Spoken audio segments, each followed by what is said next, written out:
Well, hello, Grumps. How are you? I'm pretty good, thank you. How you doing? Oh, I don't know, man. We've been running around like chickens with our heads cut off, doing some stuff up at the church, and then come back home, hanging out with Ben, and trying to get some tires swapped around on an old car. Brand new tires. The car got wrecked. Didn't want to throw them away. You know how that is. So just been a busy afternoon, and you know, doing our thing. You gonna put them up on Face Marketplace? No, we're gonna keep them. Probably give them to my other son for his truck. You know, said they're brand new. No sense throwing them in the garbage. So No, and it's call and have about that. $400 worth of tires. Yeah. You have to buy them anymore for sure. Well, what have you been up to lately, Gramps? No, just entertaining myself with the internet. Interwebs. Another day in the world of retirement. Yeah. Well, But, as always, me and you are talking off of the internet, and you we come up with some interesting articles, and me and you talk back and forth. And one of the things that I came up with and was notified about, and I thought we would talk about today, is the recalls. We had some pretty interesting one on Toyota recalls. Let me throw this up here. And let's see, let's back up. And as usual, we're flying by the seat of our pants. That's only our second live. So there we go. Toyota has recalled almost 2 million vehicles, and it is the 2013 through the 2018 RAV4. And I'm not going to read all of this, but they had a safety recall 2013 to 2018. Says that the hold down clamp is not tightened correctly. The SUV is driven in a forceful turn, which we know nobody would ever drive recklessly and forcefully in their little Toyota. That the battery could move and cause the vehicle to short circuit and increasing the risk of fire, which is, as we know, is never a good thing. And it says they're working on a remedy for the hold down clamp and battery tray and positive thermal cover improved ones for free. The one of the reasons I came across this is, as you know, I had the 2015 Toyota RAV4, and I still follow a lot of the stuff on the RAV4 and saw that. And right on the heels of that, what did we see? We had right at 750,000 Toyota Highlanders, which is what I currently own, came out with a recall. And we'll see if we can slide over here and do a screen share, and I will talk about that real quick. Let's see, screen share. Where are you? There it is.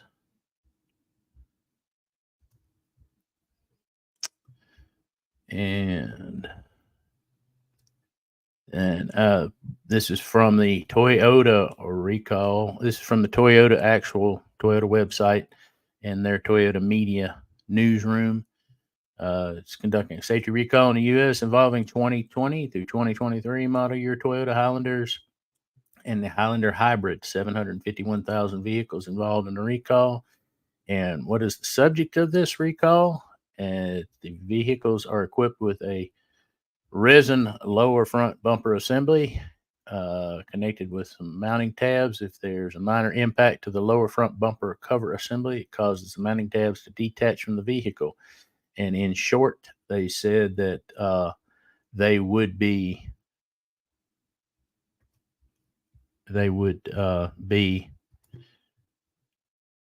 sending out notices by December to let everybody know if your vehicle is involved in this recall, and they are going to inspect and replace the mounting tabs. This is a potential for a crash risk. And after that came out, I called you and was talking to you about it, and Toyota in particular, and how they did recalls. And you had relayed a story to me from when you worked back at the dealer early on in like the 70s. So if you'd like to talk about that for a minute. Yeah, that was back when they had the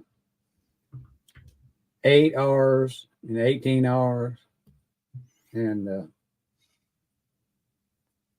those cars had when unleaded fuel came out, the seats in the head, valve seats in the head, wasn't hard enough because it needed the lead to soften the valve seats, the cushion, the valve seats and the valve, where they had a cushion. But when they took the cushion away, when they took the lead and the gas was the cushion. And when they took the lead out of the gas, seats weren't hard enough to absorb the impact without the lead, and it would burn the valves out, burn the valve seats out. And Toyota put on, I don't remember precisely that they had a recall per se, but if somebody came in with one of those engines and the valves were burnt, they just get a valve job. And eventually, they actually would send out a head, a complete redesigned head, new valves, new valve seats and everything. So the customer would get a brand new head installed at no cost. But then when the 20R came out in 75, they had no problem with the 20R. Anybody that's had a Toyota knows about the 20R, about how legendary it is. And right, 20R, then it went 22R and then 22RE, and they had that engine into the 90s, and it was the backbone of the Toyota fleet for a bunch of years. The 20R, the original one, had, in my opinion, they didn't make the improvements on it. The early ones had a double row timing chain on it, and it never gave any problem. The later ones, the 22Rs, the 22REs, they had the single row timing chain, and after a while they would start rattling. But and then need to be replaced with the 20R. You'd have 300,000 miles on it in the same original timing chain. Well, that kind of brings me to a topic that we could talk about real quick. And I didn't put up any slides for this, but we can just give a quick discussion on it because you and I both know about it. I see a lot of comments on a lot of the forums and stuff that I read and follow and answer mechanical questions on and stuff. And okay, and it comes down to people talking about the timing belts.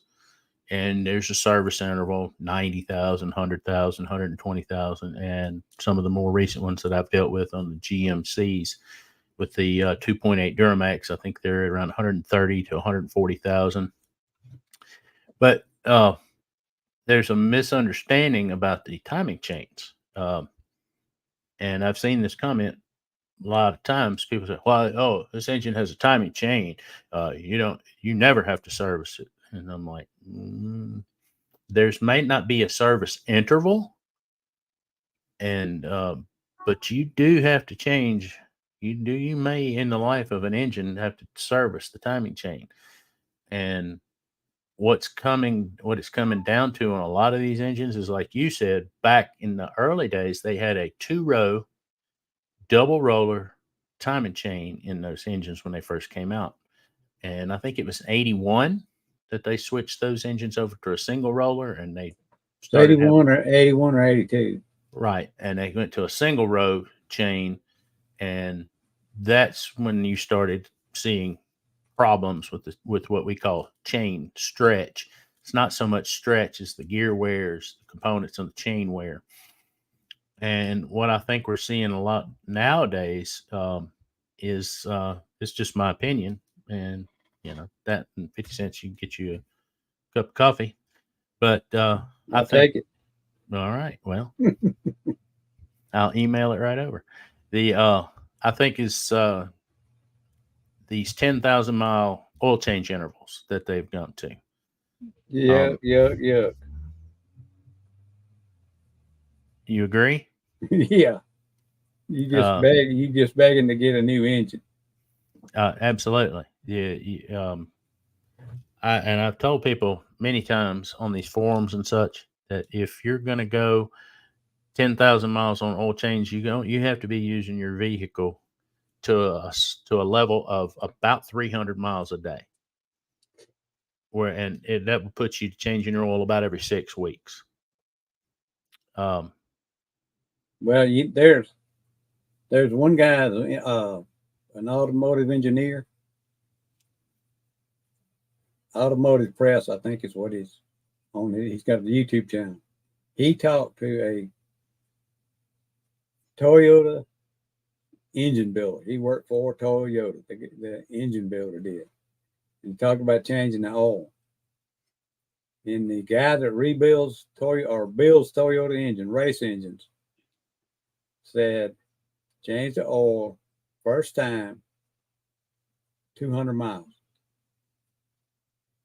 And he said, what? He said, change the oil the first time 200 miles.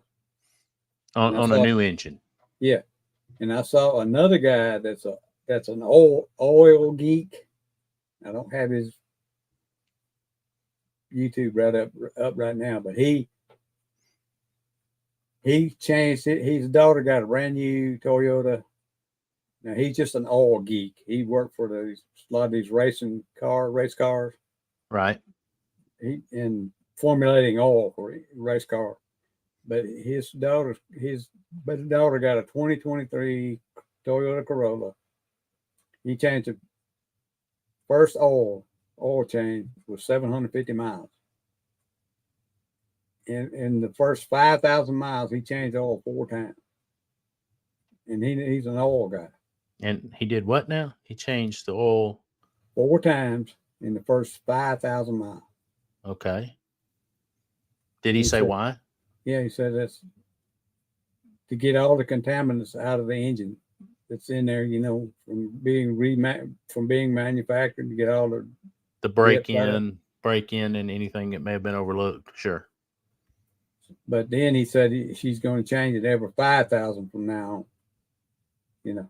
But the first oil change he did 4 oil changes, and he's got all the information. I'll try to get it and send you a link to it. Maybe you can talk about that next time with more information. But he sent them to the oil samples to the lab to see what was in them, and he posted on his channel. And was this Toyota, or was this just a? Yeah, he's Toyota. Yeah, it was the girl's Toyota. But, okay. Got a little off course there, but no, that was right. No, that was right on. I veered us off course because that was something I had read the other day. And it's kind of a misnomer talking about the timing change stretch, and lots of timing change issues. And that when it comes down to timing chain issues, it comes down to making sure that you're keeping your oil changed. It'll mean the difference between doing major engine work at 120,000 miles or 320,000 miles, or maybe never having to do it if you keep up on top of your services. So we actually did have a couple of comments. I got my buddy Steven on here. What's happening, Steve? And he asked if the Brat was still for sale. And it is. Brat is still for sale. And it is actually broke down right now. And we can talk about that at another time. But, we think it may have broken a clutch cable yesterday. So, and had somebody else up here said, Rooster Cogburn, yee. What's happening, Rooster? So anybody else wants to jump in, leave us a comment. I'm trying to keep an eye on them as much as I got going on here. All right, Grumps, what was one of the other things we talked about? Before we move off here too fast? Yeah, what you got? Timing change. Yeah, what you got? I got a Honda CRV. I just pulled it up. I got a website if you need information. From 97 to 2023. Timing belt or chain. Honda CRV. It tells you, just say it's 2021 1.5 4-cylinder turbo. It's got a timing chain.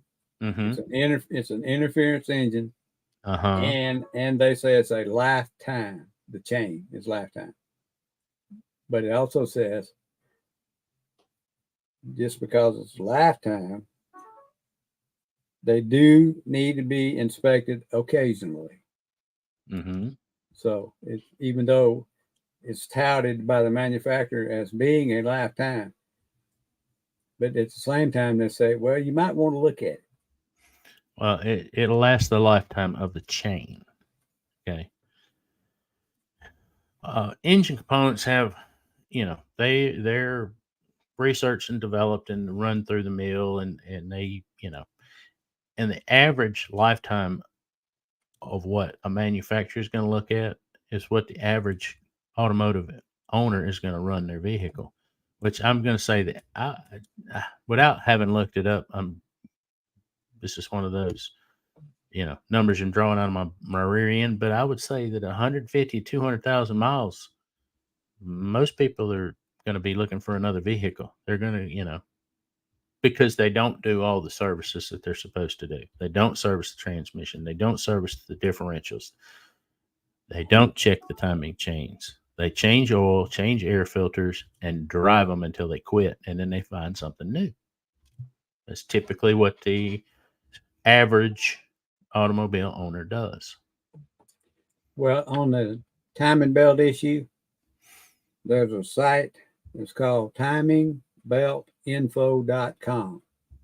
And it's got every car from like 97, 95, 97, all the way up to 2023. The interval for replacing it, like if it's got a belt, a lot of them are 60,000 miles. Mm-hmm. Some of the early ones, yeah. They tell you to replace the belt. And it's got every car that's American, well, every car. Kia, Lexus, Mazda, the Mini, Mitsubishi, Nissan. It's got them all listed, and you just click on whatever it is. It's got the Subaru BRZ. And what is that? And what is that website? Timingbeltinfo.com. I came across that the other day.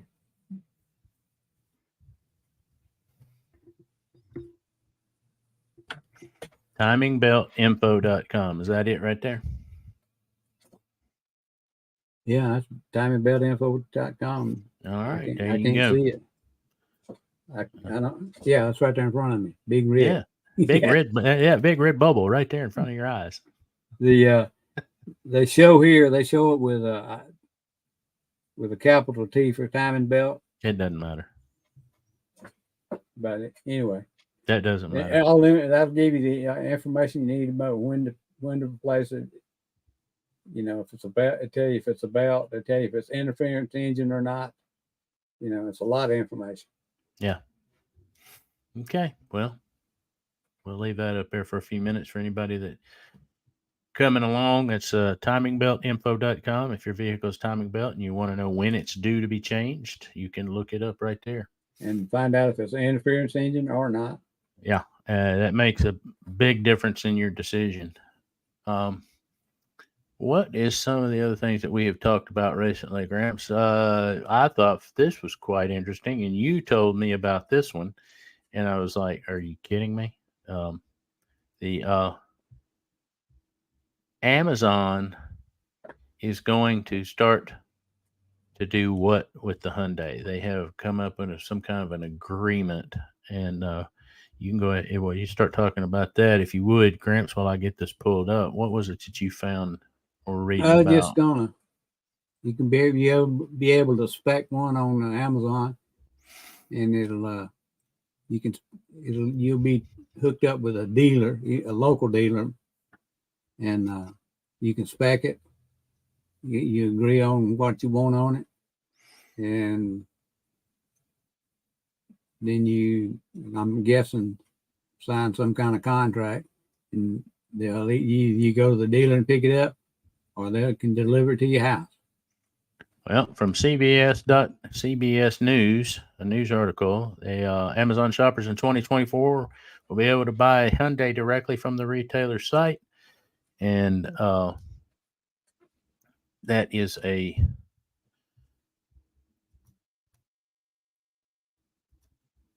let's see, what was I going to say there? I'm beginning to wonder if this new shopping experience will create another way for dealers to build awareness of their selection and offer convenience to their customers. And Amazon and Hyundai said in a blog post. I'm seeing more and more and heard a lot of talk about this, and I'm wondering if this is going to be the beginning of the end of the actual walk-in dealer. I think we're going to start seeing this kind of thing more and more. Well, you cut down on your sales force a lot, not to pay out quite as many commissions. Right, keep more money for themselves. And you don't have to pay a salesman to sell a car and let the website sell it for you. Like I said, you could take quite a few of the salesmen. You wouldn't need as many salesmen, but they may offer the salesman less incentive to sell a car in order to keep his job. In other words, okay, we pay you 25% now, but we can pay you 10% if you want to stick around, or you can go home. Right. I mean, it's it's the end of an era. I mean, you've had the big car dealerships, because I mean they used to make a big fanfare, and it right after, seemed like it was like right after World War II in the 50s and the 60s, when they would release a new model of car. It was a big deal made out of it. Hey, when back during that time, Brian, I was alive during that time. Mm-hmm. And it was a big deal because the whole family would load up and go look at new cars. Nothing but do nothing but ride down and look at the new cars. Walk around on the lot. That'd be a Sunday afternoon entertainment. Right. Exactly. I know my dad bought a brand new 64 Studebaker Commander. And I convinced him to let's go look at the Mustang, 64 Mustang. And he got there and said, "Boy, that thing's too little, for a family of 4." Right. It was just a little coupe. Yeah. But anyway, he bought a 64 Studebaker Commander. And I actually wound up driving the wheels off that baby. I mean, it was tough as nails. That's back when Studebaker was first starting to use anybody's engine. They had a Ford 6-cylinder engine in it, and that little dumpling would go for a 6-cylinder, 3 on the tree. And it was probably it was reliable. Yeah, I run the crap out of it and never had no real problems out of it. One of my uncles had a same year model in 64, but 65. He had a 65, and he had the Chevrolet 283 in it. You talk about one of them.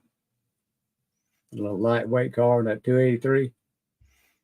Here we go. Get on down the road. Well, what you said that they had sourced it from Ford, so what was it, like a 240 or something, or I think it was 200. Really? I'm remembering what 50 years ago, 60 years ago, 50, yeah. 60, yeah. So 60. Yeah. But it was I'm pretty sure it was a 200 because it had that manifold, like Ford's had that intake manifold made to the head. Yeah, integrated intake. Yeah, sure. But It was a good car. I mean, it really was. Studebaker. It wasn't all that pretty, but I saw one the other day. It was like I looked it up, see if there's any out there for sale, and there was a couple of them out there for $10,000 or $11,000, and they weren't like they were just Pristine show cars. They were just they were just redone. People driving them. I mean, it was a nice car, but right. Well, there's probably not a real big. Wouldn't say it's a real big market for them.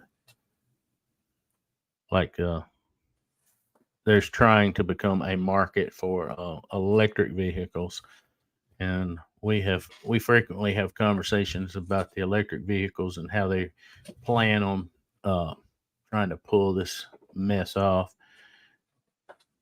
So one of the things to see, you had found an article, and let's see. Yeah, there it is. Let's pull this up. Share my screen here. We had talked about this was over in England. You had shown me this or talked to me about this story. Let's see. Trying to find it. Yeah, let's see. Which there it is. Cheshire. Yeah, yeah. Something Say like that 10 times real fast. Now I'm just trying to find If where it is in my list.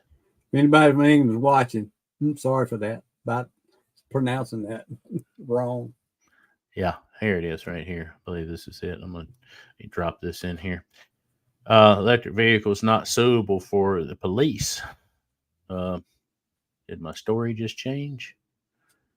It sure did. I don't know. I do not know why. Let's go back. There it is. All right. Electric vehicles not suitable for police response, says PCC. And that is the police and crime commissioner in Gloucestershire. And they talked about it. They had the largest full electric fleet in the United Kingdom, making up 21% of their 435 vehicles. Said officers, PCC Chris Nelson said officers who drove electric vehicles had experienced problems finding recharging facilities in the county. He said the vehicles would run out of puff. The staff needed to charge police cars, and they're having trouble finding charging stations. And you had mentioned in this article that you had, and where you had seen it in an earlier, and what had they done with the vehicles? They were sitting out in the field, parked, quit using them Because they're not dependable enough to run down the criminal. No. To get out and run him down on foot. No, it's they're not reliable. What they should have done was put a bicycle hauler on the back, and when they run out of puff, they get on the bicycle and go after the criminal. Yeah, and then the officer runs out of puff.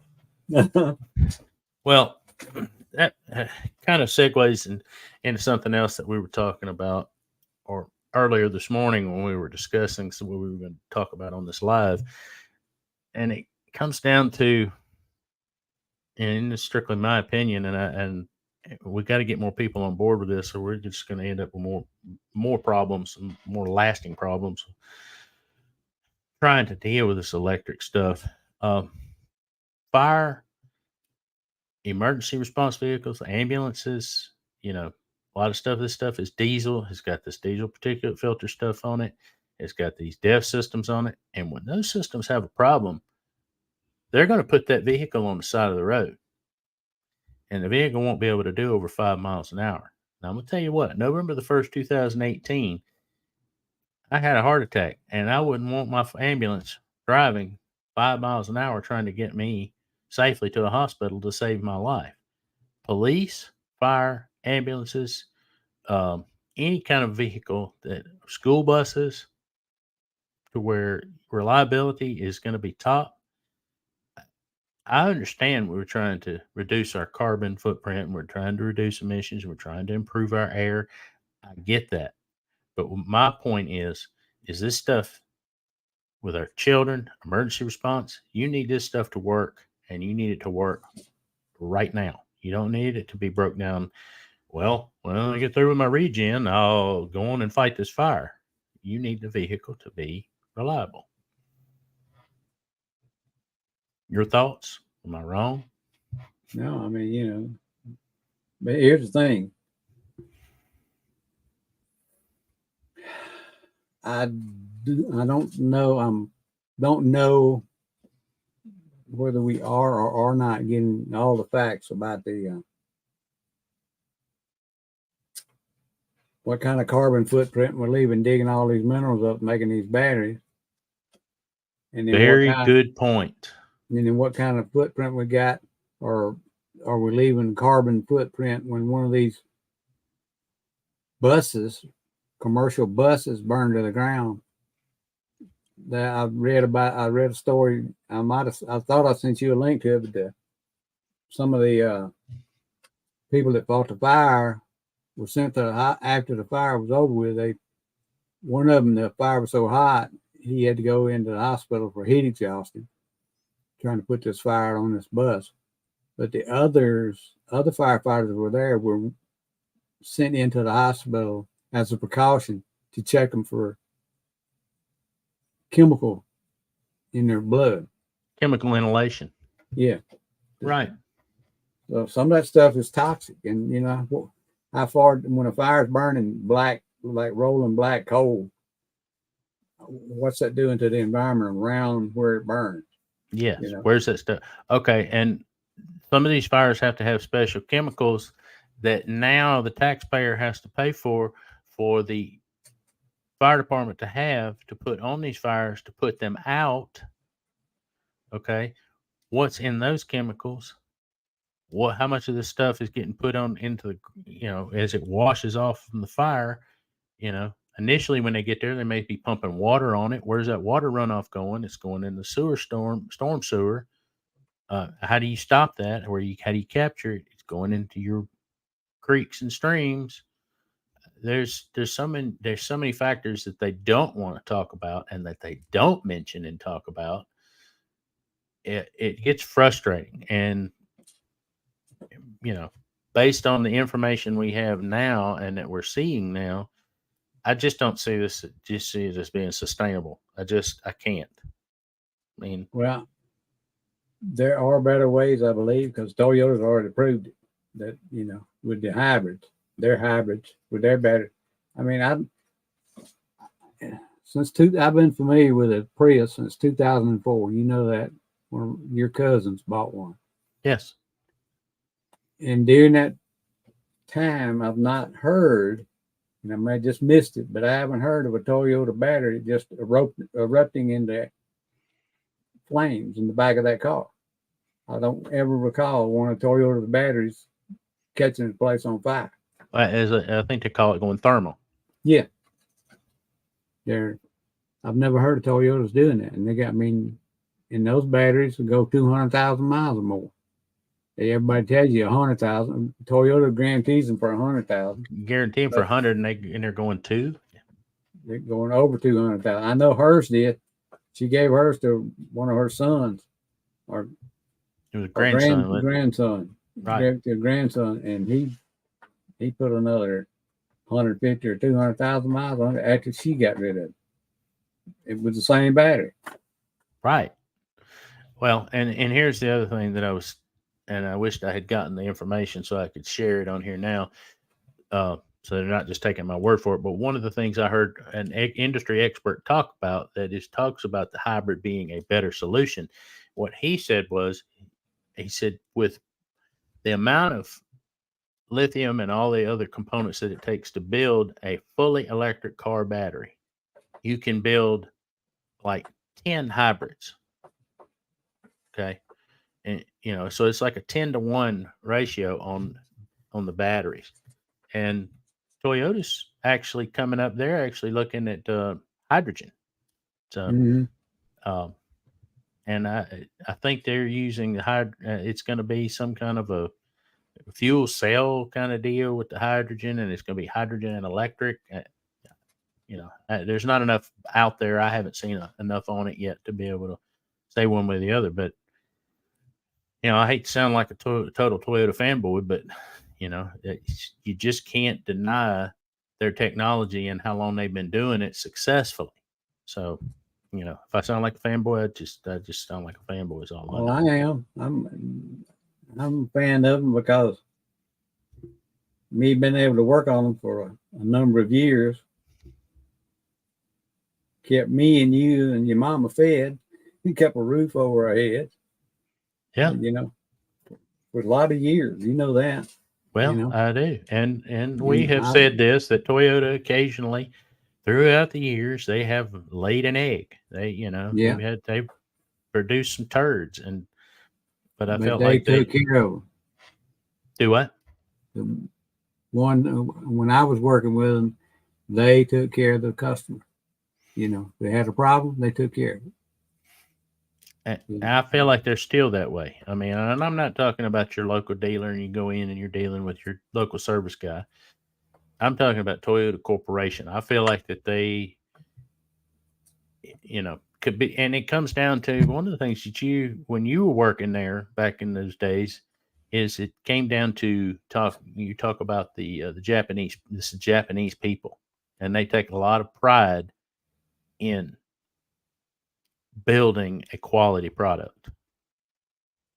And you always told me that with the Japanese people took a lot of pride, and they still are, they're still at the head of this corporation. So I feel like that it's not always all about the money.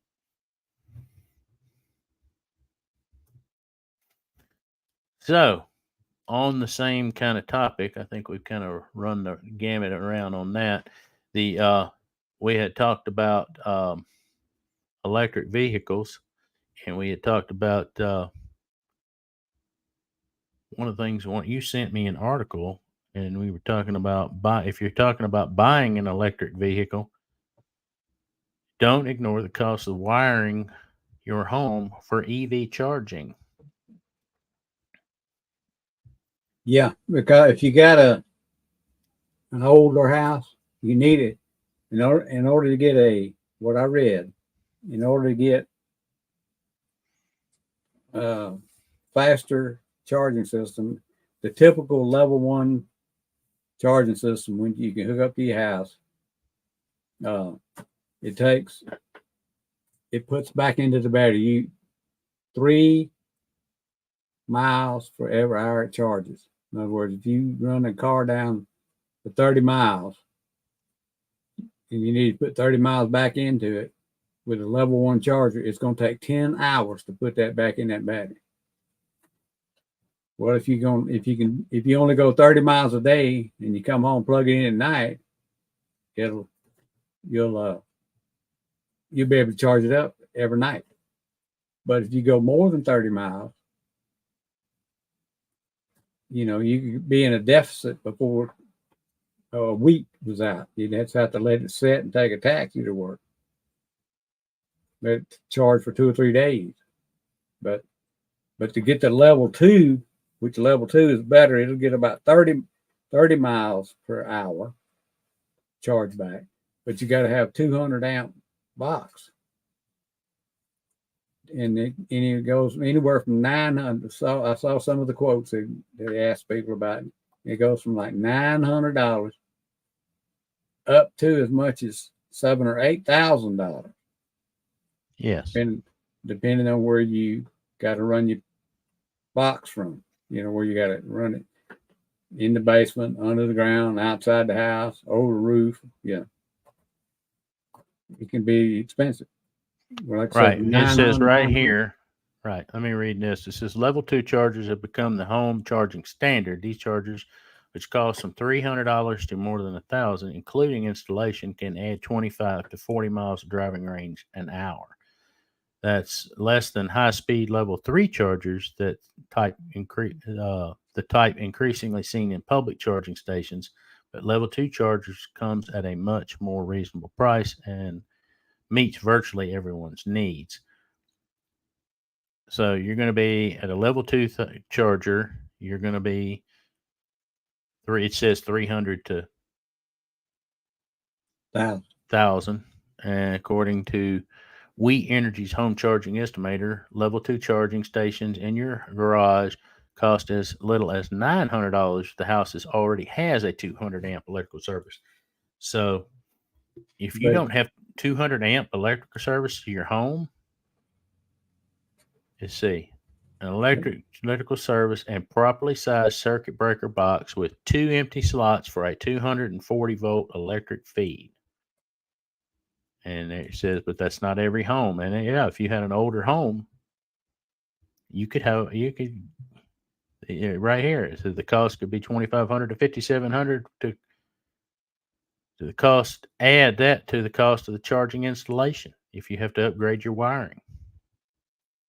And that's another thing that these people that are talking about going all electric are not discussing. Where the breaker box is located in the house can make a difference. If it's located near the garage, it's more expensive. If it's further from the garage, say if it's in the basement, because they got to relocate all that stuff. Yeah, somewhere in that article says it could be as much as $10,000, depending on what you got to have done. Well, and what about that? What about that lovely story we had? Which vehicle was that? The Chevrolet? Was it the Volt? Just was a year or so ago that the Chevrolet came out and said, "Do not park this vehicle in your home while it's charging." Well, actually, don't park it inside your garage. Period. Didn't know what they said? Yeah. And it had to be, and when you were charging it, it had to be monitored, which means you had to sit there and stay with the vehicle while it was charging. And like I said, that is from a year and a half ago, something like that. So there again, it's more of the electric stuff that they're just not talking about, and they don't tell you these things. And so if they told everybody that, nobody would go for it. Exactly. And that's why we're talking about it. And I'll address this right here. I'm not against electric vehicles. They make perfect sense. In certain applications, they do. It's about a 50-mile round trip for me to go to work every day, and my wife goes to a different place, and she's approximately the same distance, so she's approximately a 50-mile round trip a day. So if we both had to have, if it was all mandated and we had to charge 2 of these vehicles, how's that going to work out? And one of the things that I saw a while back, and they talked about, is what is the cost and what is the impact going to be on your electric bill? And this was a year and a half ago. They said if you charged your vehicle at home, and they didn't say whether it was a level 2, level 1 charger, but they said that the impact on your electric bill was from empty and charging a completely battery, depending on what vehicle you had. It was anywhere from $15 to $20 to charge your vehicle up from empty. So it's not free. And everybody wants to say, well, it's an electric vehicle. I won't have to pay anything to have fuel to go back and forth. Well, no, you still have to pay. You're going to have to pay your electric cost. And I know that I have seen that the cost for electric it's always adjusting, and it never seems to go down. It almost always seems to go up. So, well, I'm like you. I'm not against electric, but they need to tell people the truth about it, and they need to quit.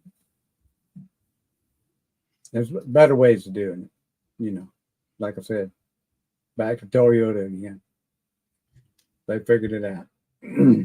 Oh, speaking of that, I was going to share this. One of the reasons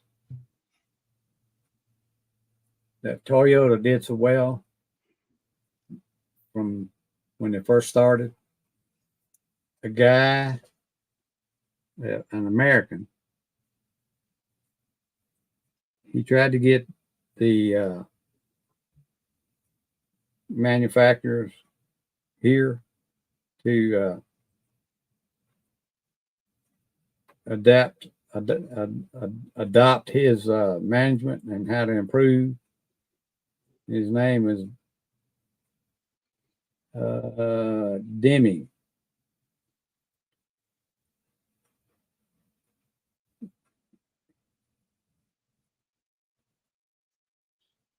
He was back in the 60s, but Deming is his name, and he's the one that went to Toyota and said, I know how to improve the quality of your vehicles. If you'll adopt my system,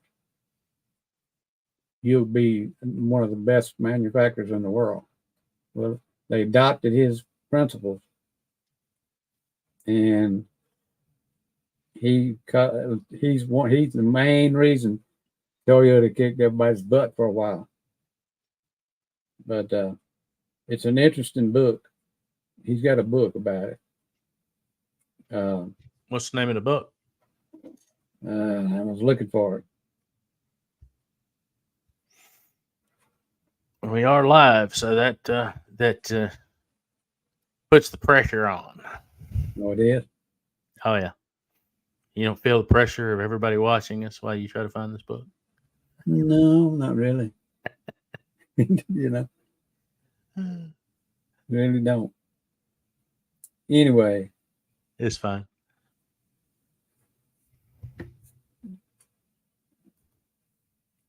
If you really want to look at, just put in Deming Toyota, and it'll bring it up, and then you can learn about it. Like I said, he tried to get the Americans to take it on, and they wouldn't do it. So he went to Japan and went to Toyota. Because I'm telling you the truth now, some of the early Toyotas, like a little Corona, little box car, little boxy thing, had a little 4-cylinder Chevrolet motor, basically 4-cylinder Chevrolet that we left in Japan during the war with that. And it's the same thing with old Land Cruiser. A lot of the 6-cylinder war surplus that we left in Japan, they copied it. From the Jeeps. You could take a 6-cylinder Chevrolet motor and slide right into a Toyota. In the early models, early, 70s, 69s, 70, 71.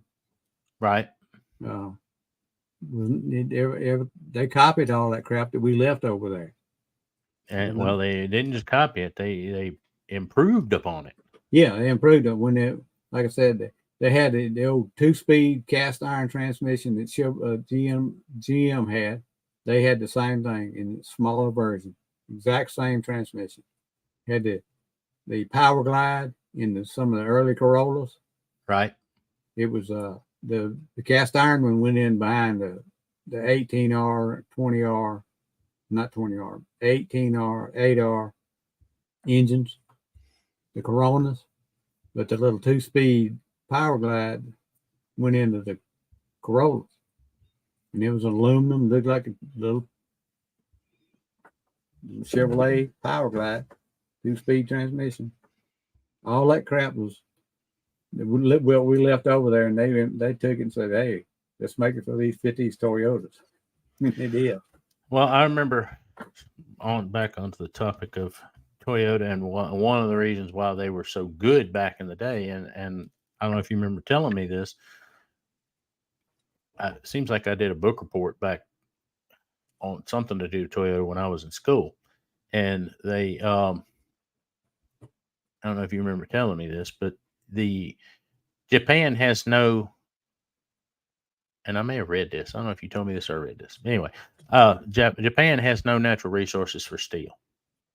So they had to buy steel from other parts of the world. And one of the things that they had done is they had bought our steel.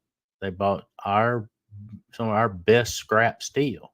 and then they took it and put it into foundries in Japan, and they had refined the process for refining steel and made some of the finest steel in the world. And that was one of the reasons why their engine blocks and stuff lasted,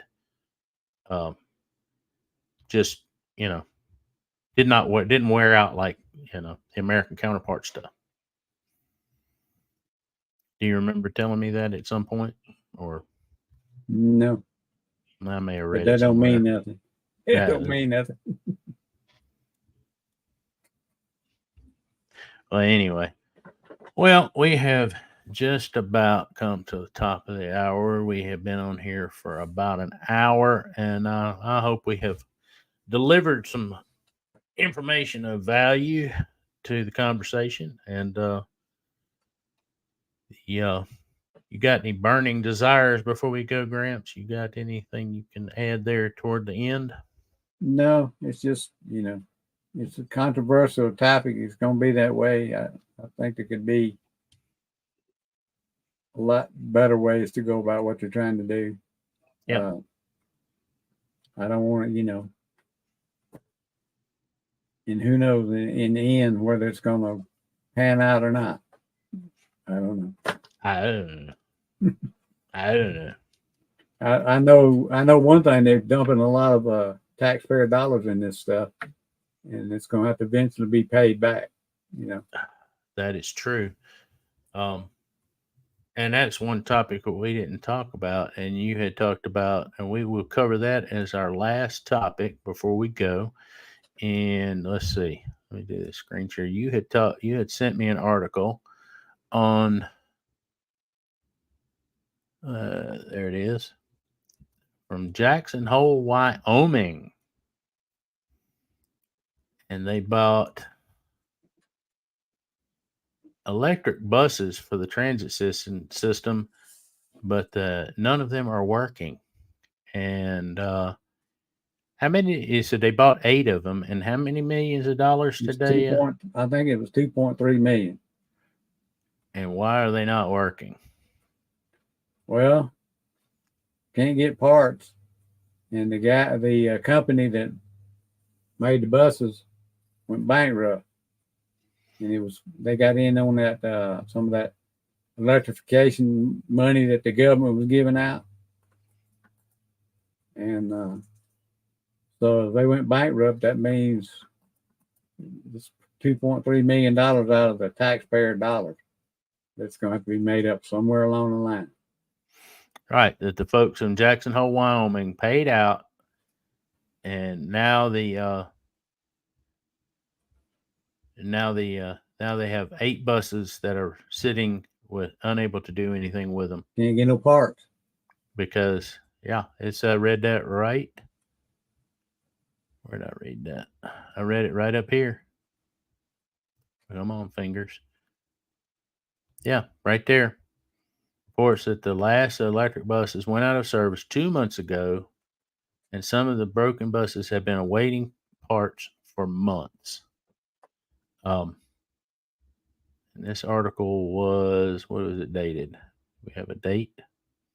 I don't remember. It's 20. Oh, there it is, right there. And it was September the 26th. It was September the 26th of 2023. Yeah. And they put this out. And well, see, they didn't get the buses till, I think they've got the first bus like in January of this year. And, what, they get 8 months, 9 months use out of them, and now they're a big old boat anchor. Now they're sitting there parked, and they don't have any boats. Well, they do. They do have a lake up there in near Jackson Hole, because I've been there. So what are you suggesting? They strip the batteries out of them, anything toxic, and we use them for fishing reefs? Yeah. Like they do the old ships down here, Right. The old military ships, take them out and dump them in the Gulf of Mexico. It's, like I said, the main thing I know is if somebody making out like a bandit, if they don't have to pay back that 2.3 million, and they don't, we're bankrupt. Okay. Yeah. Well, how much did the CEO take of that money before they dashed off and took file bankruptcy? No. We don't. Our government accountability office doesn't seem to be able to give you answers to those questions when you ask. You know. Yeah, we're looking into it. Mm-hmm. All righty. Well, thanks for everybody that stopped by and left us a comment. We only had the first few comments when we came in. If you would like to leave a comment later on this video, drop on in, leave a comment. I'll try to keep an eye out for them. Yeah, if anybody out there listens in and wants us to do a little reading up on a particular subject, put it down there somewhere so we can take a look at it. We might be able to make that happen.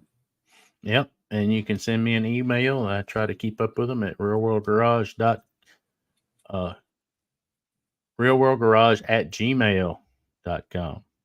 realworldgarage@gmail.com.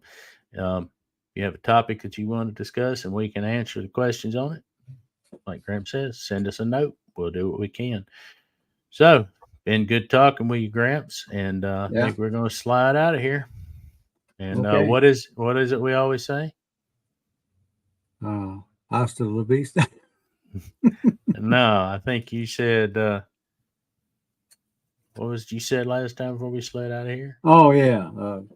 Keep between the ditches and the shiny side up.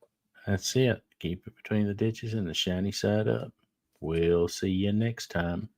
All right. Happy Thanksgiving, everybody. Amen. Talk to you later.